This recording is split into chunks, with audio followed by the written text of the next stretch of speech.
Hey y'all, what's going on? This is J. Marie at J. Marie Booklist. Today I'm making a video about the different types of isolations that patients are placed in when they're in the hospital. And there are a few common ones, and then there are some that are rare. So I'll just go through some of them for you. The first type that we're going to talk about is airborne, and this is used for diseases or very small germs that are spread through the air from one person to another. A perfect example of this is tuberculosis, measles, or chickenpox. So the most common disease that you will see with this airborne precaution is tuberculosis, TB.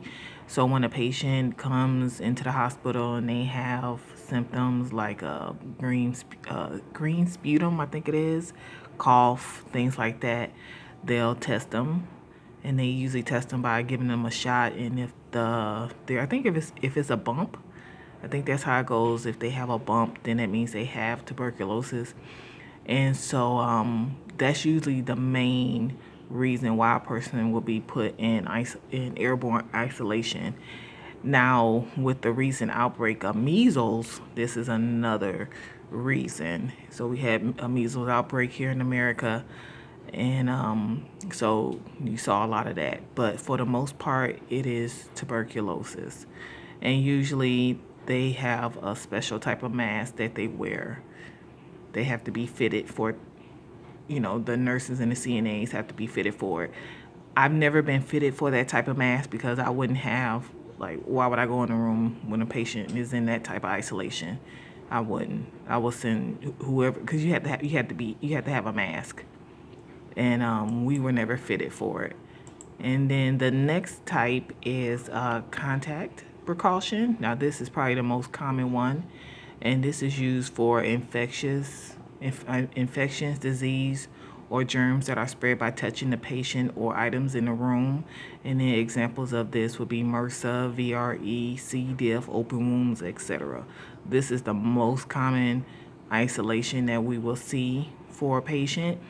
And MRSA, usually when they test for MRSA, they swab their nose. And just FYI, pretty much everybody who works in the hospital has MRSA, just so you know. But it's just we're just our bodies just doesn't react to it like other people. You have people who have C. diff, and it used to be called I'm coming to it, but it was now called C. diff precaution, but it falls under contact, but it did have another name, and I'm coming to that one. But this usually people who got open sores, wounds, things like that. You don't want to touch anything. You don't want to touch that wound or anything they touch. So like people with C. diff is when they poop a lot. I mean, that's the only word I can describe it. It's very contagious, it's just not good. And you go in a room and it can have C. diff on it. That's why whenever I would go in the room, I will always put gloves on. If they wanted me to do something, so if they wanted me to take a tray or whatever, I will put gloves on, because you don't know. I mean, you really don't know what people have. And, everybody don't wash their hands. People don't have good hygiene. So I just always put gloves on, and when I'm touching anything of the patients, even when if they say, hey, can you bring me my personal belonging bag, or can you go on my personal belonging bag, get my purse, and bring me my purse, I put gloves on, because I don't know. And so that's probably the most common one that you will see is the contact precaution.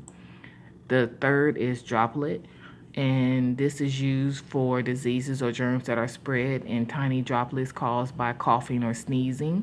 This includes pneumonia, influenza, and more. So you usually, now, this is January, you will see this, people with outbreak. And the difference between airborne and droplet is the airborne is it stays in the air longer. It floats around. That's why you get it. So like TB, it floats. So when a person coughs, it floats in the air. That's why it's airborne. Whereas droplet precaution, when they sneeze or cough, it falls to the ground. So that's the difference. And so, that's the difference. So the most common one we'll see is pneumonia or influenza. That's what we're seeing right now, flu season. And, those rooms, you just put on a regular mask. I don't think you put on the special kind of mask that you would for TB. I mean, you still put a mask on when you go in the room, but it's a different type of mask than you would wear for when they have pneumonia and TB. There's a difference. And then this is an old one, and that's why I have the asterisk by it. And it's enteric precaution, and it's important in preventing and controlling C. diff associated diarrhea. So it used to be called, this is what it used to be called when a person has C. diff. You will put them in this type of precaution. And now they don't use that term anymore. It's just contact precaution or C. diff precaution, but it's the same thing. And it's C. diff is not a good thing. Not a good thing to have. I saw that all the time when I worked on the other floor, the main floor. And then this is a neutropenic precaution. This is a rare one that you will see depending on where you work. Now, if you work at a hospital or on a unit, it just depends on where you're working. So I saw this a lot when I worked on the main floor. So neutropenic precaution is when neutropenia is a condition associated with low white blood count. Neutropenia is a condition associated with low white blood cell count. People who have less than 1,000 neutrophils per microliter of blood are considered neutropenic. Therefore, their bodies are less likely to be able to fight infection. So, and you kind of see this in people who have cancer. So this is where I saw that. That's why I saw more when I worked on the other floor. I don't think I really seen it too much. I might have seen it once or twice in the ICU, but I saw it a lot. That's why I knew what it was when I worked on the other floor. But when you go in the room, you wear a mask. And you don't wear a mask to protect you. You wear a mask to protect the patient. So in all the other cases, the patient has TB or they have the flu, you wear a mask to protect you so you don't catch it.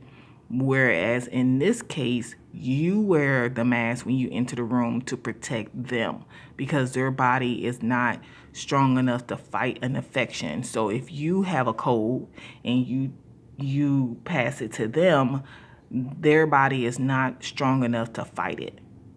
And thus, and therefore, they may die. So this is that's why I say you usually see it with people with cancer. Their body's already fighting a lot of stuff, and then you go in the room, and then now they got an infection that their bodies can't fight. So, like I said, this is very rare. That's why I had an asterisk that you will see depending on where you work.